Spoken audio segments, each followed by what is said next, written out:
After spending 12 hours digging and laying bricks to build a custom fire pit my wife had seen on Pinterest, I finally lit it.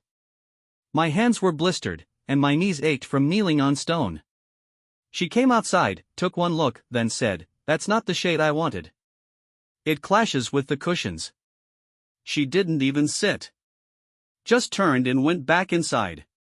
Yesterday, she called me 28 times. You ever build something with your bare hands for someone who won't even look up from her phone to see it? I had spent 12 straight hours in the backyard, laying bricks for a fire pit. Not just any fire pit, but the fire pit. The one Morgan had circled on Pinterest and sent to me at 3 a.m. with the message, "This would actually make the backyard not look like a graveyard." 12 hours. I skipped lunch. Skipped the game. Knees raw from the gravel, palms blistered through my work gloves. Bricks stacked just right, symmetrical, with charcoal gray mortar to match her patio set. Every few hours I'd glance up at the back window, hoping maybe she'd see the progress. Maybe she'd smile. She didn't. Around sunset, I finally got it lit. The flame caught slow, dancing orange on the carefully placed logs. It looked exactly like the picture. I even set out the marshmallow skewers and laid a throw blanket across the chairs like she did in her Instagram posts. Morgan stepped outside, holding her phone up, eyes glued to the screen. She took one look at the fire pit and blinked like she couldn't recognize it. Then she spoke. "That's not the shade I wanted. It clashes with the cushions." That was all. No thank you. No wow. Just that. Then she turned back toward the patio door, paused, and added, loud enough for her cousin Chelsea to hear on the call, "God, if he worked this hard in bed, maybe I wouldn't have to fake it." They both laughed. I stood there with smoke stinging my eyes. Not from the fire. I sat in one of the chairs, the one she always said made her hips look wide, and watched the flames crackle. I didn't say a word. That was last Saturday. She hasn't mentioned the fire pit since. But yesterday, she lost her bank card. And this morning, she called me twice from a number she didn't know I had access to. Things are starting to shift. Morgan never noticed when things went missing. Not the little things. Not things she assumed I had no right touching. Like her spare Amex card. I didn't steal it, that's not how I operate.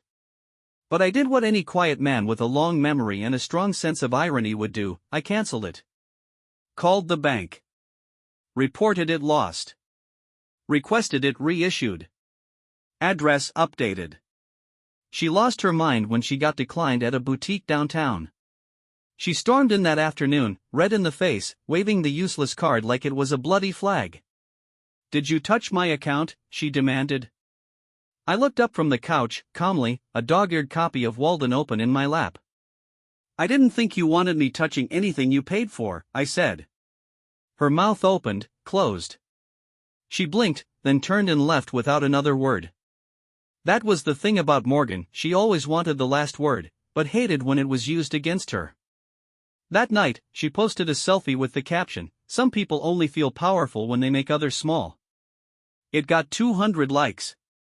I liked it too. Over the next few days, I started collecting small victories. I moved the fire pit chairs an inch every day, slowly angling them away from the house, facing the open field behind our yard. She didn't notice until the fourth day. "Why are they pointed like that?" I shrugged. "Better view." She looked out and saw nothing but weeds and the old fence line. I started using her favorite lavender soap. The one she claimed I made smell like a locker room. She bought more. I used that too. Petty? Maybe. But I wasn't planning revenge. I was practicing. Practicing for the long game. Because Morgan had forgotten who laid the bricks under her feet. And I was done being the one who begged for her to notice. I reactivated my old email. The one I used before we got married. Found 2 password reset emails from her favorite boutique and a wine club she'd signed me up for as a joke. She wanted me to be cultured.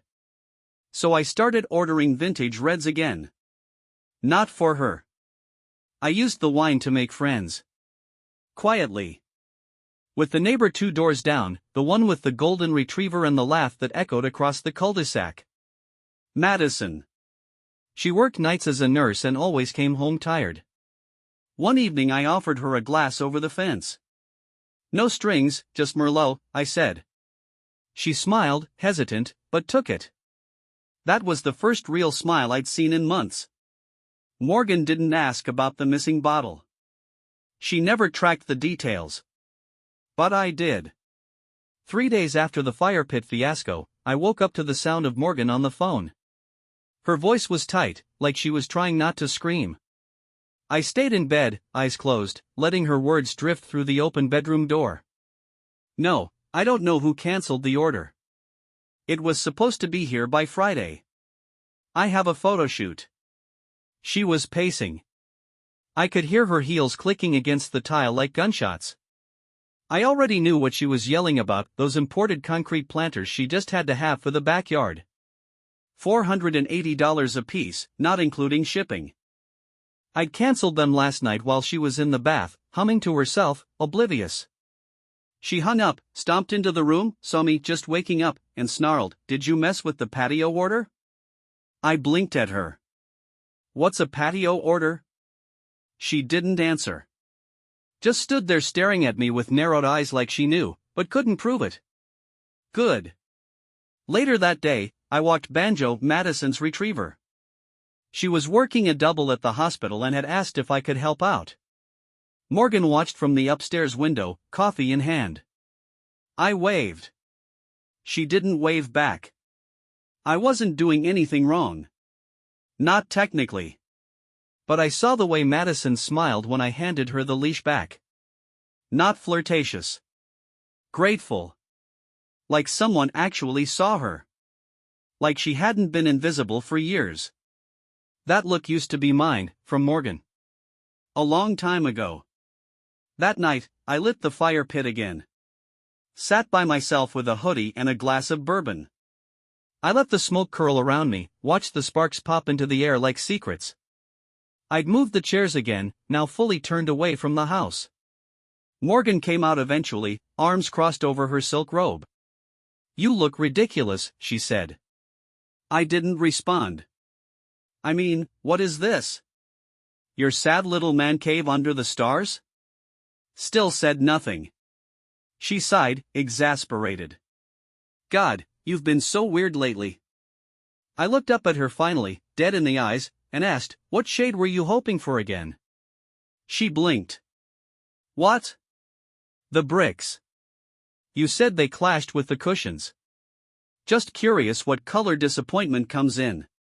Her mouth opened, but no sound came out. Then she turned and went inside, slamming the glass door behind her. The sound echoed down to the fire like a warning shot. I sipped my bourbon and smiled. I wasn't even close to done. Morgan stopped speaking to me for 2 full days after the fire pit comment.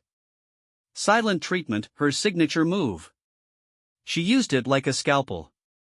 In her mind, not talking to me was punishment, like I was some kid sulking in the back seat.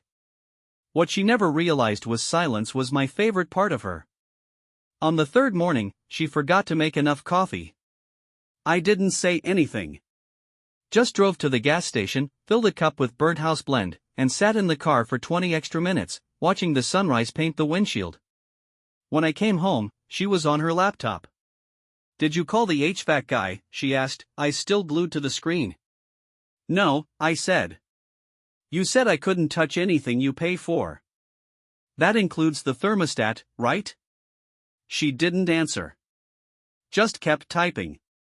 By now, I had taken over the garage. Quietly. A folding table, a lamp, the old laptop she said was too slow for her influencer stuff. I started keeping my receipts. Made a list. Login credentials. Monthly transfers. You learn a lot about someone by how they name their folders. Hers were filled with things like Spring Collab, Final, and Morgan Branding Kit. Mine were labeled Exit. Every night I added a little more to my file. Scanned our marriage license. Took photos of the fire pit. Saved screenshots of the receipts she had made me reimburse when she bought patio furniture for both of us. Things that don't seem like anything, until you stack them. Meanwhile, Madison and I had developed a rhythm. She left a sticky note on her door when she needed help with banjo. Sometimes I'd walk him. Sometimes I'd just leave treats in the mailbox. Harmless. But every time I saw her, she looked a little less tired. One night, she left a muffin tin on our porch. No note. Just banana chocolate chip, still warm. Morgan thought it was from a neighbor. I let her. That same night, she asked, offhand, if I was going to finally fix the sagging gate. I looked at her and smiled. I think it looks good that way. Adds character. She squinted at me like she didn't recognize the man standing in front of her. I didn't either, honestly. He'd been buried under bricks and mockery. But now he was rising, soot-covered and sharp-eyed. Later, when she fell asleep watching her third episode of some show where people scream about countertops, I slipped outside. Lit the fire pit again. Sat in the same chair. Facing the same stars. I pulled out my phone and opened a new document. Titled it, Things She'll Regret Saying. The list was long already. And I was just getting started. It happened on a Thursday. Morgan was out late at one of her brand nights, which usually meant overpriced wine, filtered selfies, and a table of people who laughed too hard at things that weren't funny. I wasn't invited, obviously. I was rarely invited anywhere that didn't involve carrying something or paying for it. So I stayed home. Made a quiet dinner, grilled cheese with real butter, tomato soup from scratch. Sat outside and ate by the fire pit, alone. Banjo patted over from next door and curled up at my feet. Madison had left her gate open again. Maybe on purpose. After I cleaned up, I went inside and sat at her desk. Now, I should say this, I had never opened her planner before. Never peeked at her client lists, her passwords, her DMs. Even when I suspected she was venting about me online, I didn't go looking. But tonight? I did. I didn't snoop. I investigated. First I found a folder labeled Brand Deck for pitching. Inside were PDF mock-ups of her face, her lifestyle, our house, me. Cropped out, of course. My handiwork, the fire pit, the new porch lights, the cedar planter boxes, presented as aesthetic backdrops. There was even a section called My Sanctuary where she described her backyard as a space my husband and I built together out of love and balance. I laughed so hard I had to sit down. Love and balance. I'd been sleeping on the edge of the mattress for months. I hadn't been kissed since Valentine's Day, when she forgot and said, I thought we weren't doing gifts this year. She'd never asked why I didn't eat the chocolate she got me last minute. Maybe because I saw the same box unopened in the clearance bin at Walgreens the next day. I took a photo of the pitch deck with my phone. Just for later. Then I logged into our joint account. She hadn't checked it in a while. Or maybe she assumed I was too stupid to look. Transfers. Not huge ones, $50 here, $80 there, but all to her separate credit card. The one she said she'd closed months ago. In total, nearly $2,400 over 3 months. All disguised as things like dog grooming and joint groceries. We didn't have a dog. We never shopped together anymore. I didn't say anything the next day. Just took out $500 in cash and opened a new personal account under my name only. Not a single shared detail. Then I changed the passwords to our home Wi-Fi, Amazon Prime, and the Netflix account she did all the watching on.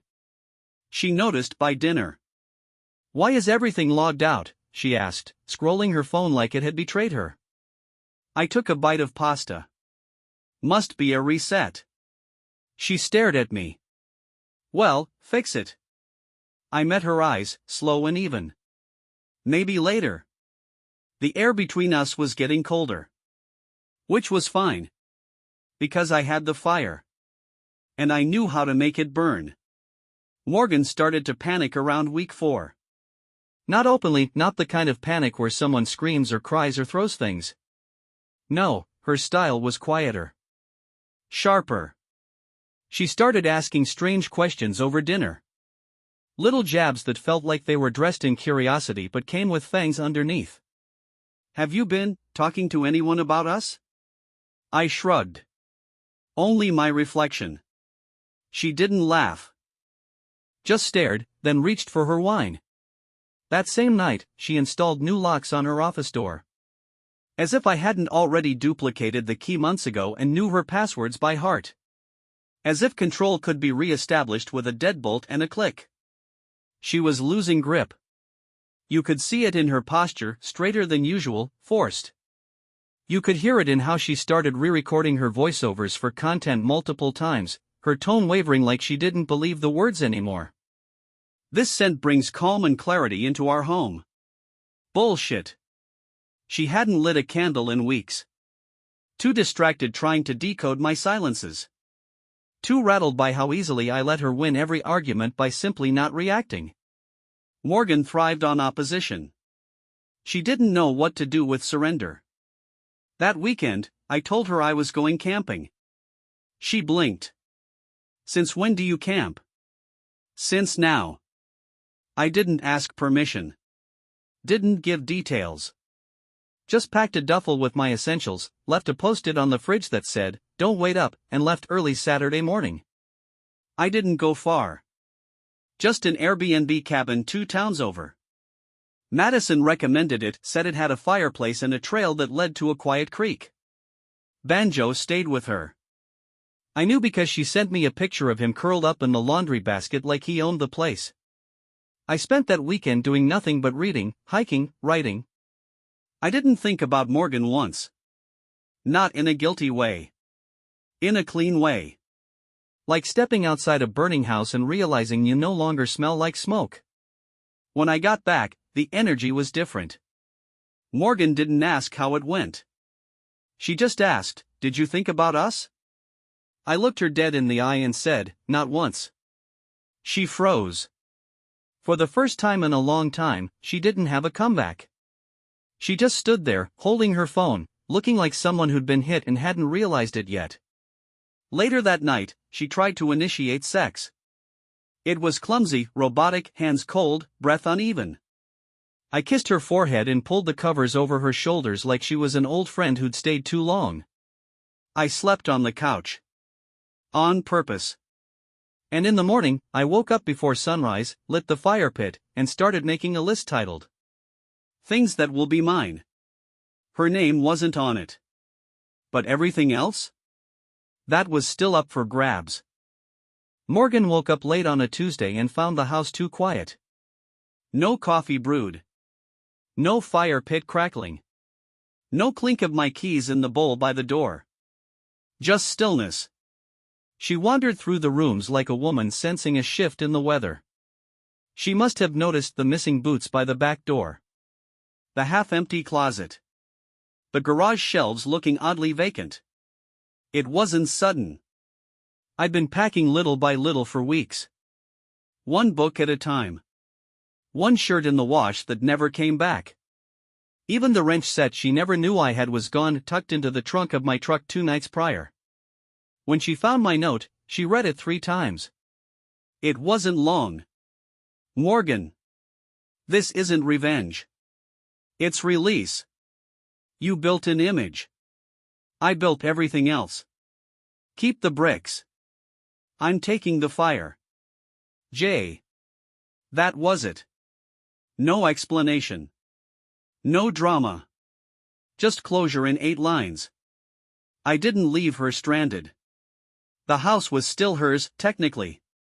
Though she'd have to call someone to reset all the accounts, re-establish the utilities, change the Wi-Fi password again.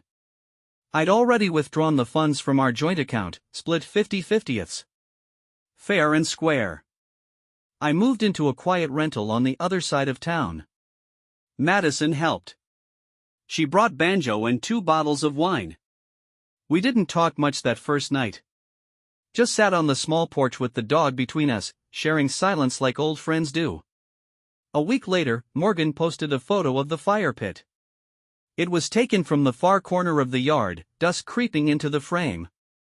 The caption read, Sometimes you build something with someone who was never really there. 1,000 likes. 3 comments. 1 DM from Chelsea saying, he's better off. I screenshotted it. Saved it in a folder titled Evidence of Peace. Then I opened the last document in my little archive. The one I'd started months ago, back when I was still chasing gratitude from someone who didn't know what it looked like. At the top. Things she'll regret saying. And beneath it, I added the final line. God, if he worked this hard in bed, maybe I wouldn't have to fake it. Funny. Because I hadn't been trying back then. But now? Now I put effort into everything I touch. And nothing I touch stays hers.